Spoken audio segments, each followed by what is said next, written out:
Salve, rapaziada tricolor, companheiras e companheiros de luta e de glória.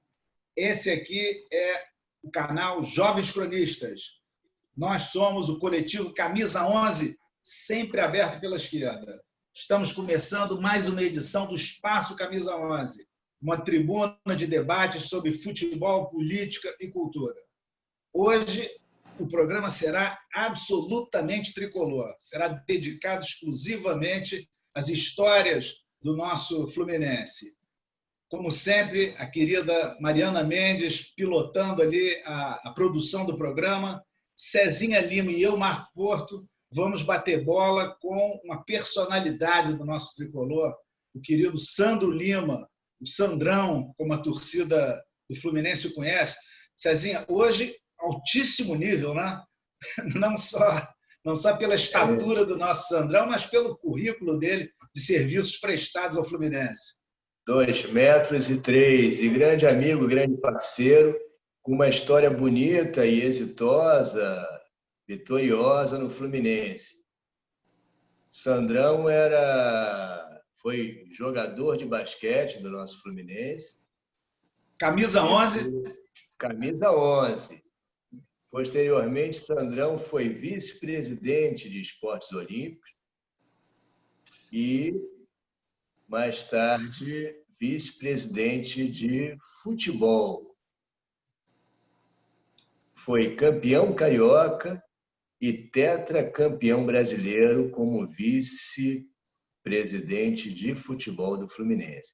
Ele que veio do basquete. Sandrão, como é que é isso?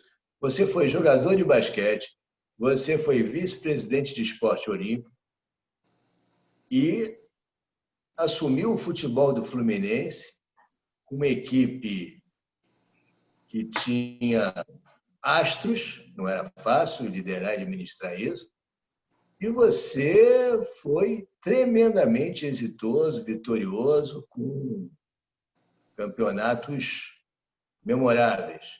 Conta aí como é que foi isso. Você já era gestor de esporte, né? Bom, primeiramente, boa noite, amigo Cezinha, Marco, Mariana, é um prazer estar falando com vocês. Bom, contando a história verdadeira, é que eu caí de paraquedas no futebol, né? A verdade é que teve uma confusão lá com o antigo vice, o Alcides Antunes, meu amigo, e eu acho que na época a gestão não tinha um nome para vice-presidente de futebol.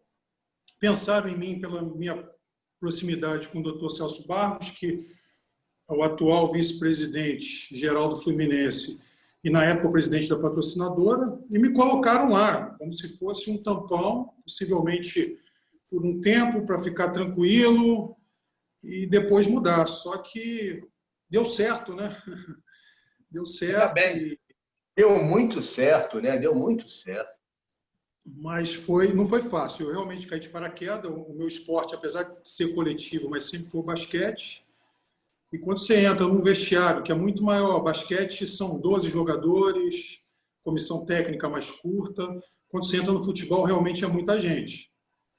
É diferente, mas é esporte, né? A cabeça do atleta a gente conhece um pouco, mas aquilo ali foi falta de planejamento total da gestão, por isso que eu fui parar lá. Mas, felizmente, deu certo e a gente conseguiu alguns títulos importantes, né? E como é que é isso, Sandro? Como é que é liderar uma equipe de futebol, um time de futebol, onde cada jogador era um astro, cada jogador era um CNPJ diferente, cada jogador com seu temperamento, seus interesses. Como é que é isso? Deco, Fred, Conca, como é que você encontrou esse jeito?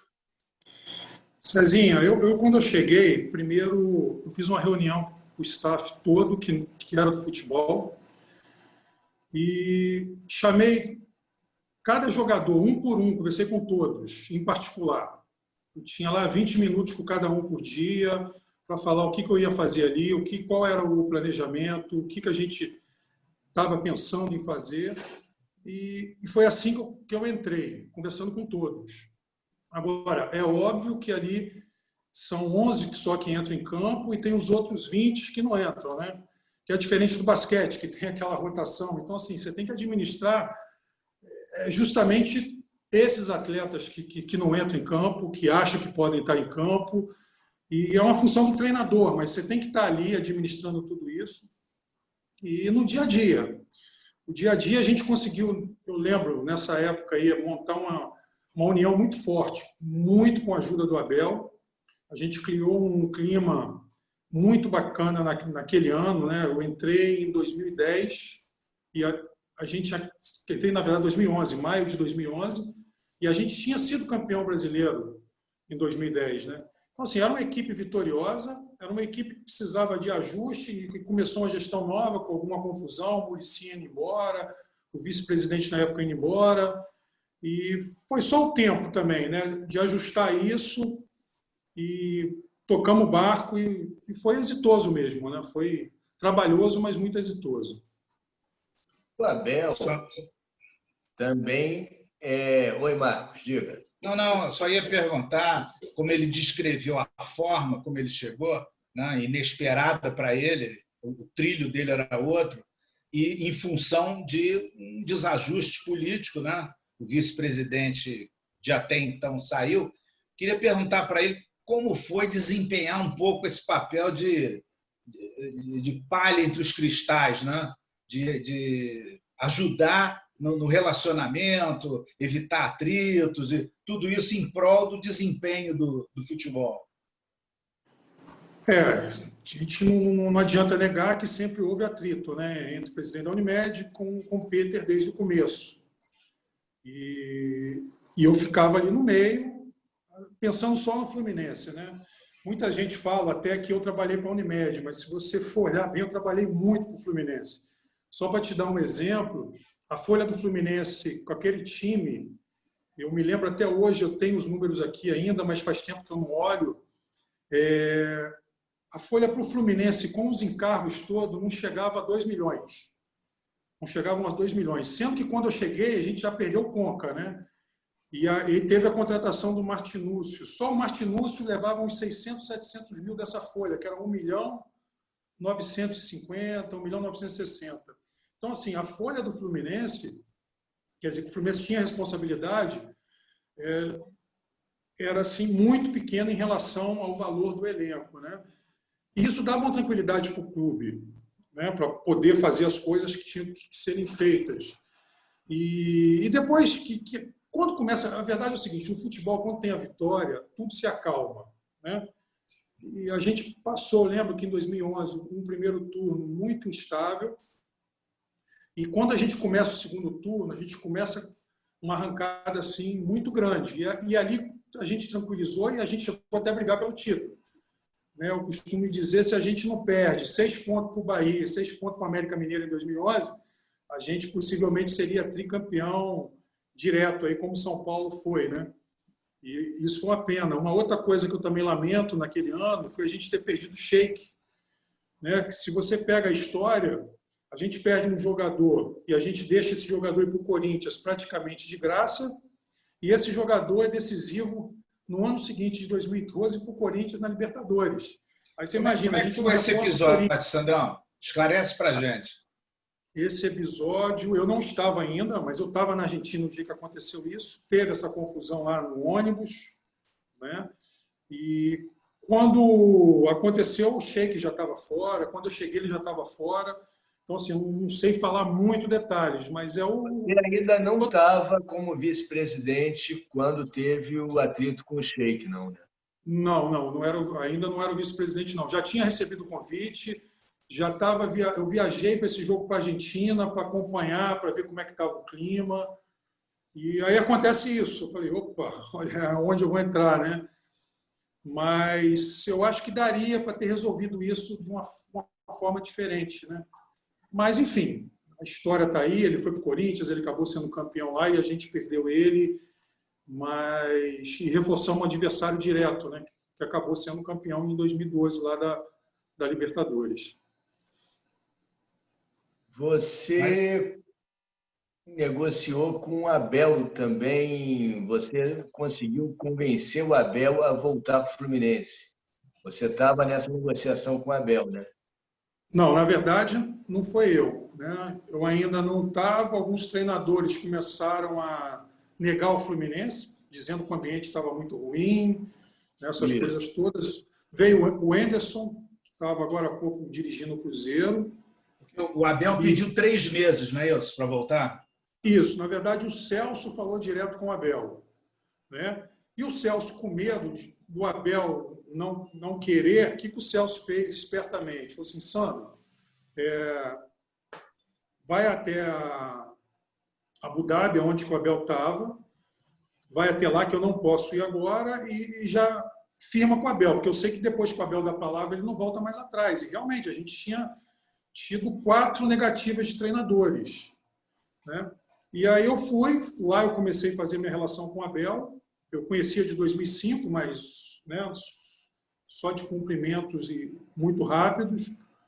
E aí a gente lá conseguimos conversar, ele pediu para mim fazer algumas coisas, que eu fizesse algumas coisas já para a chegada dele, e foram feitas, e quando ele chegou, já chegou tranquilo.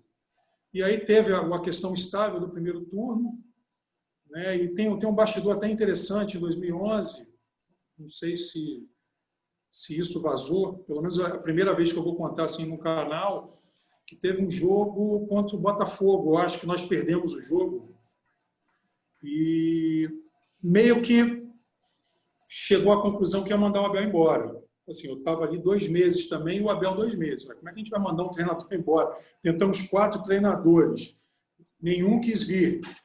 2 meses de trabalho, esperamos 3 meses o treinador, já vai mandar ele embora com 2 meses? E aí, na época, eu lembro que eu falei, olha, assim, se o Abel for embora, eu também vou. Não faz sentido, né? E aí conversamos, ficamos com o Abel e foi um segundo turno maravilhoso, levando a gente na Libertadores de novo, né? E o que eu falo, se a gente não perdesse 6 pontos para o Bahia, 6 pontos para o América Mineiro, seríamos bicampeão direto e tricampeão em 2012. E O Fluminense, entre as suas tradições, gosta de perder tempo, perder pontos para times que estão abaixo, né? Joga com o líder, muitas vezes vai bem. Joga com o time que está na zona de rebaixamento, perde ponto. O América de Natal, então, era um karma. Exato, exato. A gente perdeu, eu lembro, alguns jogos para o Bahia, para o América Mineiro aquele ano, que não dava para perder. Às vezes acontece, mas 4 jogos, são 4 jogos no ano que você não pode perder os 4. Né? Esses pontos Aconteceu não um empate, derrota, tudo bem. Não que eles não sejam adversários que possam competir, óbvio que podem, mas a gente não pode perder 2 jogos desses em casa para 2 clubes que, teoricamente, naquele ano, né, com investimento bem menor que o nosso. Né? E a tradição da camisa também, a camisa tem que pesar na hora dessa. E a gente ficou a 8 pontos do Corinthians, que foi o campeão. Né? Uma pena. Mas faz parte. Ô, Sandrão, o Abel é um craque também em harmonizar elenco, é uma liderança inconteste. Você trabalhou com ele, pode ter percebido, não sei até que ponto você concorda com isso. E o Abel e você se entenderam muito bem. O Abel elogiou você publicamente em várias entrevistas e tal. E o Abel considerava a tua participação de uma relevância muito grande. Ele que sempre foi o cara que liderou e que harmonizou e que dava conta dos elencos por onde ele passou. Como é que foi isso? Qual a tua importância no trabalho do Abel? Como é que vocês se completaram? Dá para você falar disso um pouquinho? Cezinha, eu e o Abel, a gente tem umas coincidências engraçadas, né? A gente faz aniversário no mesmo dia. E quando ele chegou, eu acabei ficando muito junto com ele, né? Eu pegava ele na casa dele, a gente ia para os treinamentos juntos, a gente conversava muito. Então, assim, a gente ficou muito ligado e eu estava ali aprendendo também, né? Então, assim, eu queria entender como é que funcionava a dinâmica do futebol. Então, o Abel, primeiramente, ele me ensinou muito, né? E uma das coisas que realmente, assim, que já é o meu perfil, né? E que ele, assim, ó, continua assim, é falar na cara, não não fazer conversinha dentro de vestiário. Né? Se tem um problema com o jogador, você vai lá e chama ele e conversa. E isso aconteceu, né? Às vezes eu não sabia do problema, mas o Abel sabia. Ele chegava para mim, ó, dá uma dura nesse jogador que depois eu faço um carinho nele lá dentro. E a gente foi fazendo essa tabelinha em 2011, né? Aí em 2012 a gente dividiu isso com o Rodrigo Caetano, com a chegada do Rodrigo Caetano. E realmente a nossa sintonia era muito boa mesmo. E também a gente teve algumas discussões, né? Dentro do elenco não, em relação a jeito de jogar, o que eu achava, enfim. E sempre de uma maneira muito reta, né? Não tinha muita conversa. Outra coisa que a gente implantou naquele ano, de 15 em 15 dias, a gente fazia uma reunião com todo o staff e mais o patrocinador. A cada mês a gente fazia um jantar com todo o staff, mais os jogadores. Isso foi unindo muito. Se você pegar os jogadores que passaram por aquele ano lá, né, às vezes a gente encontra com alguém, todo mundo fala, ó, igual a 2012 não vai existir mais. Né? Que foi uma coisa construída desde 2011. E realmente, assim, em 2012 a gente tudo tinha uma sintonia. Tivemos problemas? Tivemos problemas. Alguns eu não posso nem falar aqui, porque existe jogador ainda jogando, mas a gente teve problema internamente, mas sempre resolvido internamente, não vazava para a imprensa. E a gente começa a ganhar o vestiário quando justamente não vaza para a imprensa. Porque uma das reclamações dos jogadores daquele elenco é que tudo vazava. Né? Isso a gente conseguiu blindar e isso foi muito positivo. Além de você falar na cara, como você caracterizou, além de falar diretamente com o jogador, sem sofismas, sem rodeios, os jogadores se sentiram representados por você, porque teve uma declaração do Gum, quando você saiu do Fluminense, saiu da vice-presidência de futebol, saiu do futebol, e me chamou muita atenção. O Gum falou, Sandrão vai fazer falta, Sandrão dava carrinho com a gente. Eles se sentiram representados por você? Você comprava barulho dos jogadores também? Quando você julgasse estava justo, estava correto, você comprava o barulho dos jogadores?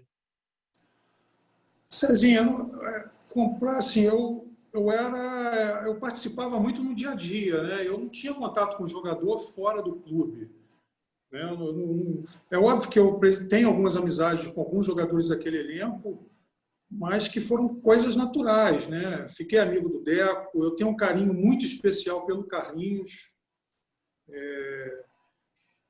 Mas o Diego Cavalieri foi um cara que me surpreendeu muito positivamente também, até porque ele é um cara, ele tem aquele jeito pacato dele, mas ele me ajudava muito, era uma liderança interna muito boa. E eu sempre teve alguns episódios, né, contra o Atlético Mineiro em Minas, quando a gente aí já é 2012, que eu nunca vi um lugar tão hostil igual aquele, até mais que pela Bombonera, que deu confusão no aeroporto, e aí eu fui para a confusão, tirei os jogadores, enfim. Eu acho que nesse sentido, né? Fora isso, eu sempre defendi o que tinha que ser defendido. Né? Defender o jogador quando a gente tem que defender, estar com eles, né? E saber falar, né? No dia a dia. Por exemplo, hoje eu posso falar, eu tive um episódio com o Wagner estava se sentindo desmotivado, porque ele não era titular do time. Né? E teve um dia que na reunião, né, dentro do vestiário, na frente de todo mundo, eu falei com ele, olha, a gente espera mais de você, Wagner, parece que você está treinando sem vontade, parece que você está... E aí o Wagner depois chegou a mim e veio conversar, falou que estava com um problema familiar, e realmente estava, mas, por incrível que pareça, depois disso ele passou a render mais. Então, assim, você tem que observar justamente esses jogadores que ficam desmotivados, às vezes por ficar, às vezes no banco, né, e E a gente tem que entender assim, que, às vezes, o banco ele não quer dizer que o jogador não é titular. Né? Às vezes tem treinador que tem 14, 15 titulares, porque, infelizmente, no futebol só entram 11 em campo. Mas o Abel tinha confiança ali naquele grupo uns 17, com toda certeza. Com toda certeza. Todo mundo quer jogar, né, Sandrão? Todo mundo quer jogar e só 11 entram em campo. Mas aqueles que entram durante o jogo. Mas todo mundo quer jogar, evidentemente. Exatamente. Você falou, e a gente, mesmo de fora, notava nas dificuldades entre a presidência do clube e a presidência da patrocinadora.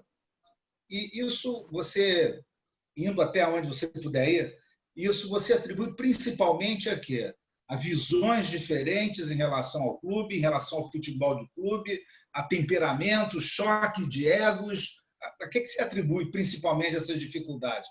Que, em tese, deveria estar todo mundo remando na mesma direção, né? Olha, eu costumo dizer que eu acho que o Fluminense aproveitou mal o patrocínio que teve. Eu acho que poderia ter sido mais, no sentido de patrimônio para o clube, mais títulos, poderia haver mais títulos.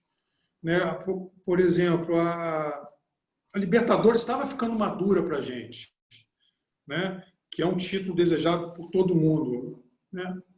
Em 2008 a gente bate na trave, em 2009 eu acho que a gente não vai, porque a gente brigou lá embaixo depois, que teve aquela depressão quando a gente perdeu aquele título. 2009 foi a Sul-Americana, né? Exato. Foi a Sul-Americana, é isso. Quer dizer, a gente começa a bater na trave com um espírito muito vencedor dentro dos jogadores. Aí em 2010 vem o título, 2011 a gente briga pelo título e indo a Libertadores. É óbvio que Libertadores é um mata-mata. Num jogo a gente pode perder, né? Como foi em 2012 no Boca Juniors, o cara faz um gol aos 42 e elimina a gente, Isso acontece. Mas estava ficando maduro. É o que eu costumo dizer, você tem que ir todo ano. Um ano a gente vai ganhar, como foi a Copa do Brasil. Só que eu acho que o Fluminense poderia mais. Agora, falando do presidente do Fluminense, o presidente da patrocinadora na época, é óbvio que o presidente da patrocinadora ofuscava um pouco o presidente do Fluminense. Porque, teoricamente, ele botava grana e os jogadores respeitavam muito ele. E o Peter, ele tinha uma coisa que, assim, era uma crítica minha, que ele não ia ao vestiário, por exemplo, quando perdia. Isso é muito ruim, o jogador jogador percebe esse tipo de coisa, né? Aí você ganha 3 vitórias seguidas, aí você vai viaja, você vai, o jogador olha tudo, né? O jogador olha, pô, quem está aqui? Pô, quem que está recebendo a gente no aeroporto quando a gente perde? Né? O jogador começa a ganhar uma confiança que nem quando você tem um animal de estimação, né? Todo dia você está lá, é óbvio que ele vai ter um carinho por você sempre. E aí tinha esse problema. Mas a gente tentou o máximo possível fazer com que tivesse união, né? E eu acho que a gente conseguiu. Eu acho que deu para fazer algumas coisas.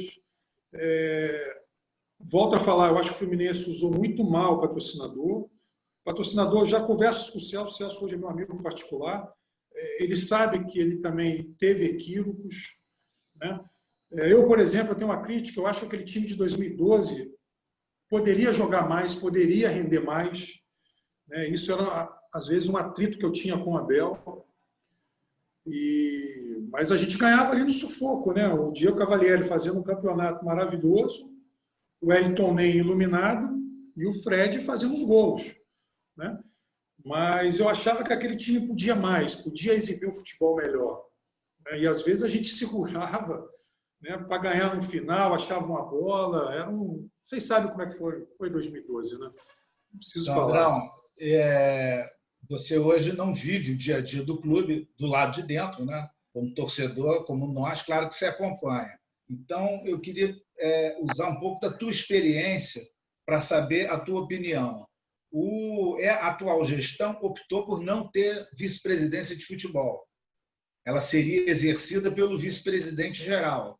Em pouco tempo, mais uma vez, houve um desacerto e ela, então, não sei, não está sendo ocupada, está sendo acumulada pelo presidente. Pela tua experiência, Primeiro, queria saber se você concorda. É impossível o presidente desempenhar as funções do vice-presidente de futebol. Segundo, isso não faz falta, não? Isso não interfere na rotina do clube? Muito ruim, muito ruim. Em 2011, eu era o vice-presidente, né, e não tinha um diretor. Era uma carga muito pesada, não dava. Né? E hoje eu penso futebol de uma maneira que eu pensava diferente em 2012. Né? Hoje não dá mais para ser esse tipo de gestão amadora. Com todo respeito, tenho total respeito pelo presidente do Fluminense, mas não dá. Eu acho que tem que ter uma equipe. Não é nem pela pessoa, é o acúmulo de funções, né? Exato, não dá para o presidente. O dia a dia do futebol ele é muito penoso, né? Ele começa com um problema às 8 horas da manhã e não tem hora para acabar. Eu lembro que eu já cheguei no Fluminense às 8 horas da manhã e ia dormir 2, 3 horas da manhã. Pra você ter uma ideia, e jogador dá problema. Já fui buscar jogador, por exemplo, numa delegacia por problema 2 horas da manhã. E ninguém ficou sabendo disso. Né? Mas isso aí era uma coisa que eu fazia. Né? Então, assim, é complicado. Eu não sei como é que é esse elenco do Fluminense. Né? Parece ser um elenco tranquilo de fazer a gestão. E tem o Paulo lá também. Mas eu acho que o Fluminense precisava dar uma oxigenada, né? Precisava trazer profissionais novos, fazer uma estrutura maior de gestão mesmo. Né? Uma coisa que eu não concordo, eu acho que o Mário podia pensar em dar uma mudada, porque as mesmas pessoas que estavam no Abade que estão no futebol hoje, o scout, o diretor, e ele não muda nada. Eu acho que uma figura de um vice-presidente, o problema é achar, né? Eu acho que ela é importante até para proteger o presidente. Né? Eu acho que, eventualmente, o presidente ao vestiário faz muito bem, mas não pode sempre. Né? Porque você também, né, Sandrão? Está desprotegido, né? Está sobrando tudo no colo do Odair, né? Exatamente. Tudo no colo do Odair. Exatamente, exatamente. E é muito fácil você demitir um treinador, né? É muito fácil. Então, assim, eu acho que poderia ter uma estrutura mais robusta. Eu acho que isso é investimento. Mas, enfim, cada um vê futebol de uma maneira, né? Mas o futebol mudou. O futebol é outro futebol. O que fazia em 2012 não cabe mais em 2020. E eu acho que é um caminho sem volta. Tá aí, é uma mudança irreversível, né? Cada vez radicaliza mais a mudança. Com certeza. Porque assim, a televisão está mudando. Hoje a gente já tem esse problema na Globo com alguns clubes. Né? E eu até conversei com o diretor da Globo. E o que vai acontecer? Possivelmente, os valores do futebol irão aumentar mais ainda.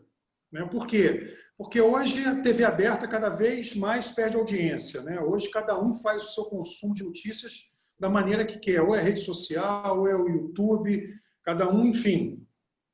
E a única coisa que realmente o pessoal tem interesse é produto ao vivo, né? Que é o esporte. Seja ele uma Olimpíada, uma Copa do Mundo, que aí não tem como mudar. Se um canal de televisão tem o direito daquele jogo, é óbvio que ele vai usufruir daquilo da maneira melhor possível. Ele vai vender do jeito que ele acha que tem que vender.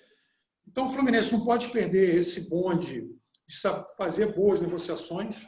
Você vê o Palmeiras fazendo isso, você vê o próprio Flamengo brigando por isso. E na sua avaliação, o Fluminense faz boas negociações? Cara, sinceramente, eu não tenho acompanhado isso. Não tenho acompanhado isso. O que a gente vê hoje é o Flamengo disparando no Brasil, não só aqui no Rio. Aqui no Rio está deixando todo mundo para trás, mas está disparando no Brasil. Eu acho que isso até para o futebol brasileiro, para a história que a gente tem, não é legal. Né? Se os outros clubes não se unirem, vai ficar complicado. Eu acho que está numa hora de... E aí a política, né? Parar de pensar só no próprio umbigo e pensar num coletivo. Para o futebol brasileiro não acabar. Né? E é o que eu penso. E aí vamos falar de Fluminense. Vamos lá. Olha o tanto de jogador que saiu do Fluminense agora, dessa geração. Né? Acabou de sair mais um agora, o Evanilson, saiu Scarpa, saiu... Quantos outros, né, saíram? E nem por isso os problemas do clube diminuem, né? Exatamente, porque a gente vem de mal, né? E aí tem uma coisa interessante na Europa. O jogador brasileiro, por exemplo, na década de 90, 80, até na década de 90, você vê o Ronaldo Fenômeno, foi vendido para o PSV primeiro, para depois ir para um clube grande na Europa. Hoje, esse clube grande da Europa, ele já vem Romário aqui, mesmo, né? Já pega no ninho. Olha o que o Real Madrid está fazendo, olha o que o Barcelona está fazendo. Então, assim, a gente tem a fábrica ainda. O futebol brasileiro não é ruim, né? Eu acho que o conceito de futebol do brasileiro é que estacionou. E aí eu acho que a gente tem que ter humildade e ouvir outras escolas, ir lá e realmente estudar, não ir fazer um curso de uma semana, 2 semanas. Vou te contar uma experiência que eu tive. Por exemplo, eu visitei o Real Madrid. Aí você chega no centro do Real Madrid, tem lá 11, 13 campos, se eu não me engano. 3 para o profissional, mais meio campo para o goleiro e mais 10 campos. Aí chega qualquer um lá, eu quero um centro de treinamento, um brasileiro, ou qualquer um outro clube, igual do Real Madrid, mas não entende por que o Real Madrid tem aquilo tudo lá.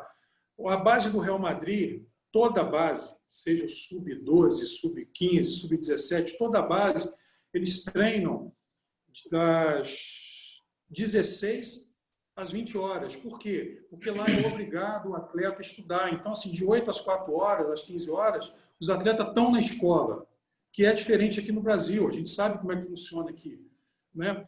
Então, assim, eles se preocupam em preparar também o atleta como cidadão e depois, sim, vão treinar. Pelo menos era assim em 2012, não sei se mudou. Sim. Né? E eu conheci também o Ajax, que é muito parecido com o Real Madrid também. Eles cobram o estudo dos atletas. O Barcelona é um pouco diferente, a escola é dentro do clube, mas tem toda uma estrutura para eles seguirem. Então, assim, a gente tem que pensar nisso, né? Aí eles vêm, pegam um jogador nosso aqui e levam para lá hoje no ninho. Então, assim, e a concorrência ela é desleal, né? Ela é desleal. Tem jogador hoje que brilha aí. A gente nem sabe. Os jogadores com os quais você trabalhou, que tinham uma formação melhor, que tinham uma consciência política, tinham uma formação de cidadão, como você caracterizou, eles tinham uma performance melhor, eles eram melhores atletas, melhores jogadores? Cezinha, isso aí é uma coisa que aqui no Brasil não tem como a gente mensurar, né? Porque assim, o jogador aqui no Brasil, que você acompanha a base, acompanha tudo, ele não consegue estudar, né? Poucos são aqueles que dedicam, né? Se dedicam ao estudo, se dedicam em fazer alguma coisa. Eles vão estudar depois, mais tarde, né? O calendário ele é muito cruel, né, com a nossa base, né? E hoje, o que eu vejo, né? Cada vez mais campeonatos, né? Cada vez mais torneios, assim, e está uma coisa viajando muito. Eles não conseguem acompanhar na escola, e assim, a gente não tem um plano didático para os nossos atletas, né? Essa que é a verdade. Mas eu acho importante a educação formal, concordo contigo, Sandrão, mas a gente tem experiência de jogadores que não tiveram essa educação formal, mas conseguiram ter uma formação como cidadão, como consciência, que os diferencia. Você deve ter tido essa experiência. Eu não quero citar nomes, mas a gente verifica isso no futebol. Cezinha, são poucos, né? Se você for olhar uma geração de 90, o jogador de futebol não tem educação financeira, o jogador de futebol ele não tem uma educação de comunicação, como se comunicar. Hoje, talvez um pouco mais, por causa de rede social, estão se preocupando com isso. Mas só para você ter uma ideia, eu vou te falar de uma estatística da NBA. 50% dos jogadores da NBA que têm contratos, muitos estudaram, né, estão falidos. Né? Estão falidos, porque é uma vida muito cruel, né? É um tiro muito rápido de sucesso. Né? Tem jogador que faz sucesso 4 anos e depois vai caindo, vai caindo. O que consegue manter aí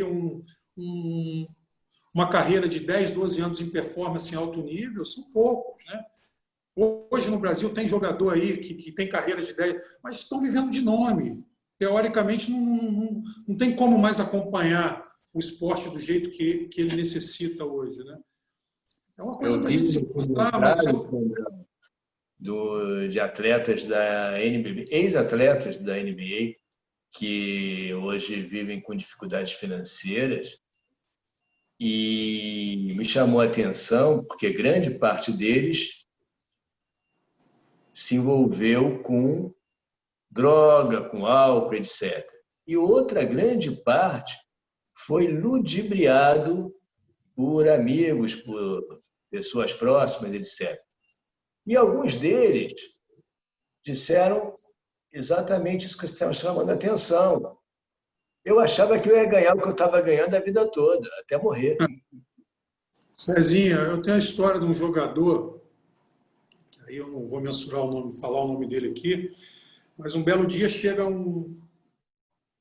alguma coisa alguma pessoa cobrando um jogador no Fluminense um cheque que tinha voltado, ainda o cheque, de R$ 750. Aí eu fui olhar quanto que o jogador ganhava. Falei, pô, como é que pode passar um cheque sem fundo de R$ 750, né? Ganhando o que ele ganhava. Aí eu peguei o cheque, paguei o jogo, paguei a pessoa que foi buscar. Falei, tá tudo certo, posso rasgar esse cheque? Beleza, tá tudo certo, valeu. Não representou o cheque novamente, o cheque ficou comigo. Chamei o jogador, falei assim, cara, olha, tem uma pessoa aqui cobrar esse cheque, que você passou sem fundo. O que está acontecendo? Aí o jogador começa a chorar na minha frente, né? Deixei ele chorar. E aí depois ele falou que tinha emprestado.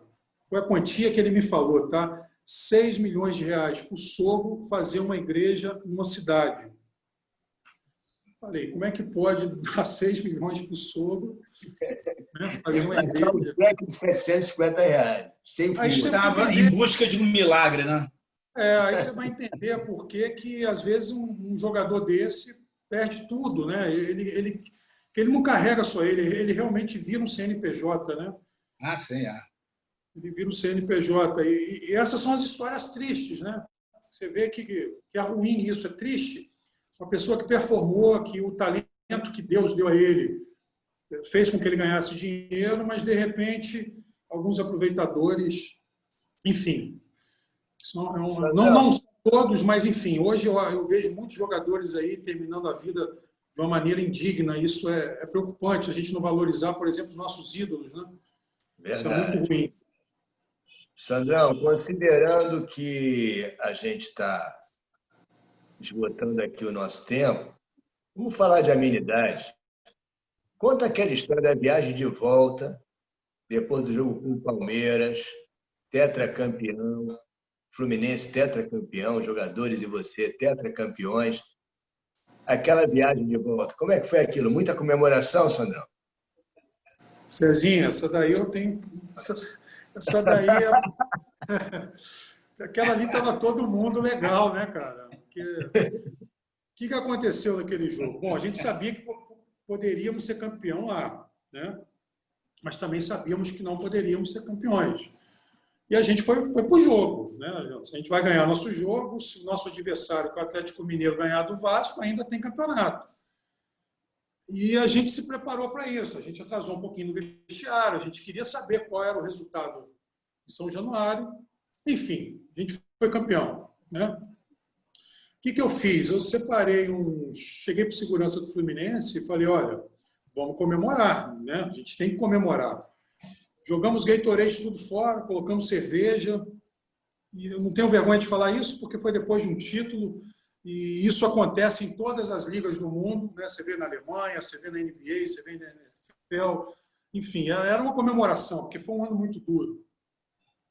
Claro. E a gente bebeu, a gente comemorou, a gente foi para o voo.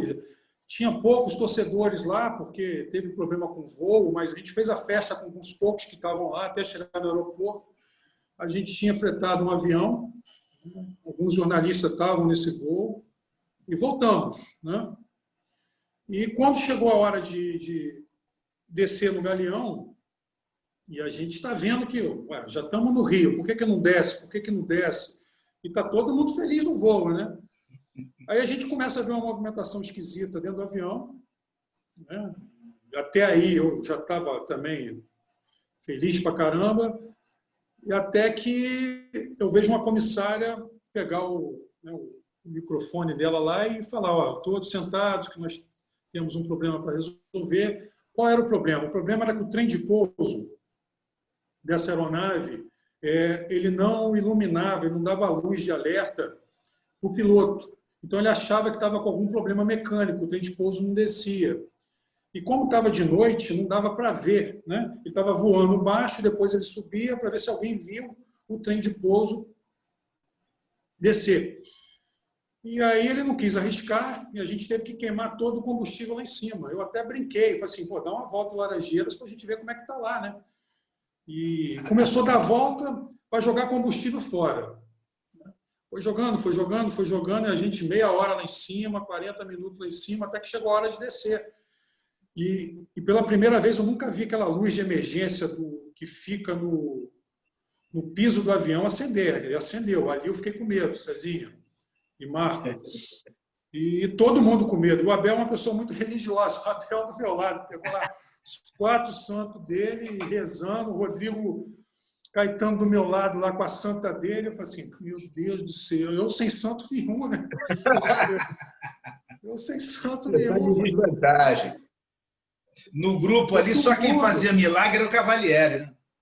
E jogador com medo, alguns jogadores tinham problema com um avião, morrendo de medo, né? Já pedindo para aquelas máscaras, rebentando para a máscara cair, não sabe nem como é que funcionava aquilo. E até com o piloto falou, ó, vamos fazer um pouso de emergência, e ensinou como é que era o pouso de emergência, a gente tinha que ficar, né, abraçado às pernas. E aí eu estou vendo o avião vindo, cara, e foi o pouso mais incrível, porque parecia que não estava nem botando no chão. Eu estou vendo, fiquei de olho aberto olhando, cheio de bombeiro na pista. Falei, meu Deus. Você não tinha condição de abraçar as pernas pelos 2 metros. Exatamente. Eu falei, eu vou me proteger de algum jeito aqui. Eu falei, pô, esse barulho que a gente já está no chão, né? Eu olhei, estamos no chão, eu perguntei à comissária, que eu estava logo na primeira, né, de frente à comissária, pô, a gente já está no chão já, e ela também com medo, ela também em posição de impacto lá, que a gente ia ter que pousar de barriga, né? E o avião pousou de um jeito, cara, que eu nunca vi, uma delicadeza, e esses pilotos fazem sacanagem com a gente. Delicadeza, pousamos, tranquilo, aí virou uma festa, né? E foi até Laranjeiras. Foi muito legal. Foi um dos dias mais bacanas da minha vida, cara. Muito legal. Marco. Muito bom. Sandrão, Cezinha, acho que a gente fica por aqui, né? Tempo regulamentar esgotado, já com esse acréscimo suspense. Agradecer ao meu irmão, Sandrão. Muito obrigado aí. E você vai voltar, você vai voltar. Não, só falando que, primeiro, que eu não gosto de ficar fazendo essas lives. Por acaso, nessa pandemia, eu tive alguns convites, neguei, acho que 90%. Óbvio, Cezinha, a nossa amizade, né, permite isso. Contei algumas histórias de bastidores, não contei todas, né, não são todas que podem ser contadas, mas são curiosidades de uma época muito bacana, de uma época muito vencedora, que o torcedor tricolor tinha muito orgulho. E eu acho que a gente tem que resgatar isso, né? O Fluminense ter orgulho, voltar com as nossas tradições, e é o que eu espero. O Fluminense não pode ficar 8 anos sem título, já estão indo para 8 anos, o último foi em 2012, então isso é muito tempo, né? São 2 ciclos de Copa do Mundo e a gente sem título nenhum, nem estadual, né? Contando que o estadual é um campeonato extremamente fraco. Então a gente tem que pensar realmente no futuro, porque o futebol está mudando. E os que estão lá, que pensam no Fluminense de uma forma coletiva, e os que fazem a política hoje, que eu não faço mais política no Fluminense, que possam pensar dessa maneira, né?